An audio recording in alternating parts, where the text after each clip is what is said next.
Jučer smo proslavili Dan Republike, slavljeničko raspoloženje se osjeća i danas na ulicama Banja Luke i drugih gradova, a eto, moramo odmah krenuti u odbranu Republike.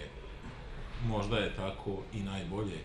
Nema mjesta opuštanju, jer zlo ne spava. Ne spavaju ni oni kojima Republika Srpska nije na srcu. Mi smo primetili niz aktivnosti i jedan vrlo ružan plakat, ružan jer je veoma neprimjerenog sadržaja, koji je cirkulisao nizom društvenih mreža, nizom portala, a pozivao je Bošnjake da se na ulicama gradova u Federaciji, svugdje tamo gdje žive, okupe i na svoj način, pod navodnicima, proslave Dan Republike Srpske, u smislu ukazivanja na ono što je postala matrica, kako smo čuli, dakle, da je Republika Srpska genocidna tvorevina i tako dalje, i tako dalje. Već se i uvriježio i jedan termin i u srpskom jeziku, srebrenizacija.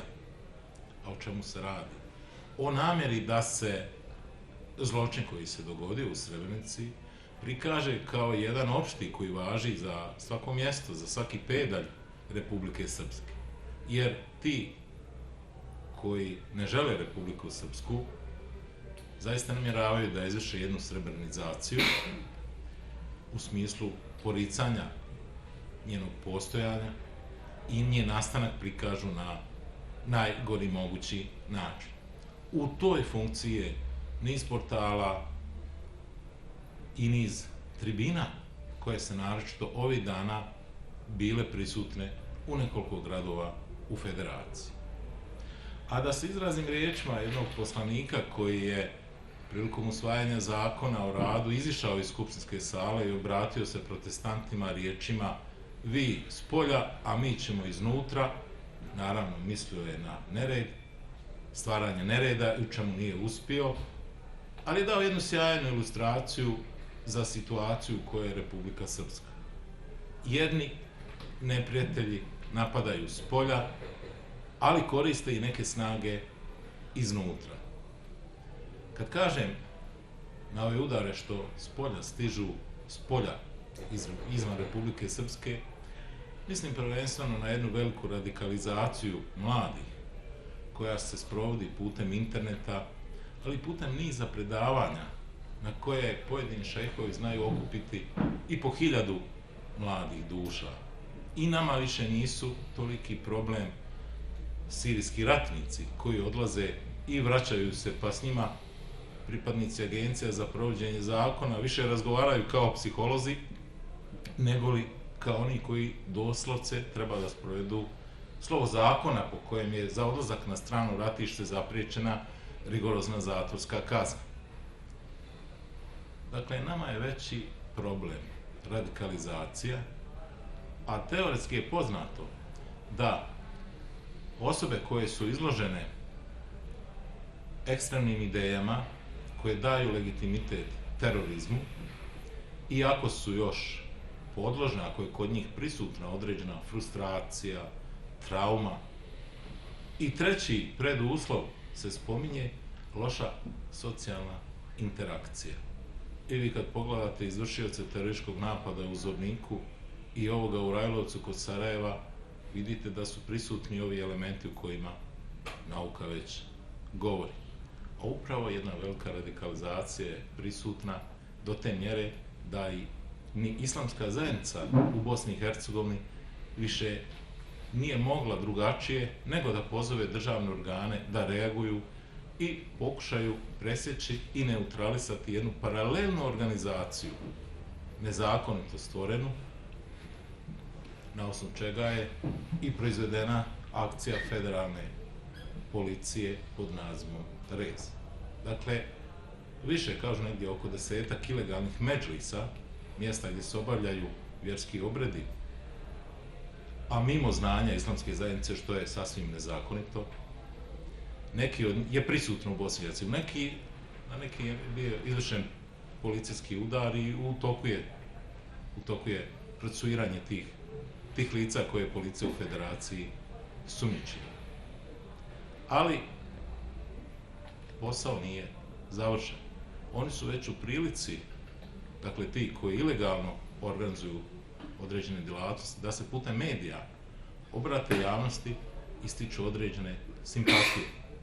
A kako reče jedan od njih gostujući u centralnom dnevniku TV Face, mi znamo ko je naš neprijatelj, znamo ko nas je raselio i dovoljan je ne suza, nego jecaj, pa da se mi odazovemo, mobilišemo.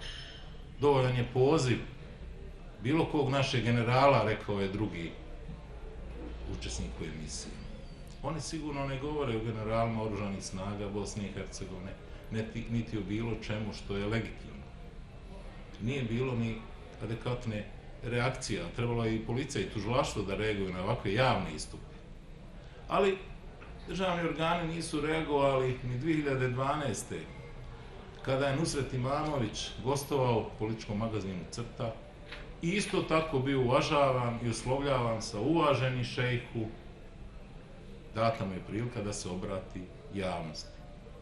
Danas Nusreta Imamovića više ne mogu da pozovu u medije, jer je on jedan od najtraženijih terorista, jedan od ratnih lidera Al-Kaide, ali eto, slušamo druge glasove koji u nama stvaraju određenu brigu.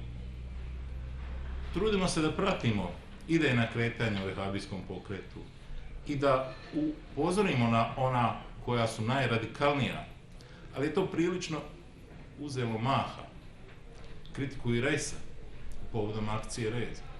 Vrlo brzo se oglasili njegovi oponenti, bivši Rejs Cerić i muftija Zukorlić, koji je održao predavanje u Bosanskom kulturnom centru pred 1000 njih u sali i nekoliko stotina u predvorju, koji su ga slušali i njegove poruke direktne i indirektne tumačili. Radikalizacija jeste problem i uvijek se u kontekstu svih niza tih predavanja spomene Srebrenica i Srbi kao oni koji su druge raselili i samo oni zločin u Bosni i Hercegovini počinili. Onaj udar iznutra nama je dobro poznat i u nauci se danas kvalifikuje kao hibridni rat. A da se izrazim riječima jednog od vodećih svjetskih geopolitičara, Andreja Koripka, hibridni rat je metamorfoza obojene revolucije, jer je svijet prepoznao o čemu se, kad je riječ o obojenim revolucijama, radi. Samo što hibridni rat je mnogo radikalniji i uvijek se završi oružanim grupama koje vrše pogon. Dakle, nema više onih višemjesečnih okupljanja, šatora i pištaljki, nego su stvari mnogo radikalnije i odvijaju se brže. A nastupa i onom momentu kada kucne za njih povoljan čas, odnosno kada se izvrši velika kriminalizacija institucija države koja je meta. I mi smo svjedoci da su institucije Republike Srpske permanentno izložene određenim javnim nekad napadima i da se vrši jedna kontinuirana delegitimizacija kako Skupštine, tako vlade, institucije predsjednika Republike, Ministarstva unutrašnjih poslova i radio televizije Republike Srpske, odnosno onih koji su od strane kreatora tih aktivnosti označeni kao stubovi režima. Pre skoro 2 godine jedan pokušaj je izvršen u Banja Luci, pokušaj obojene revolucije, i on je osujećen. Međutim, neprijatelja poraz ne obeshrabri. Oni uvijek prave druge planove i oni uvijek imaju plan za rušenje Republike Srpske.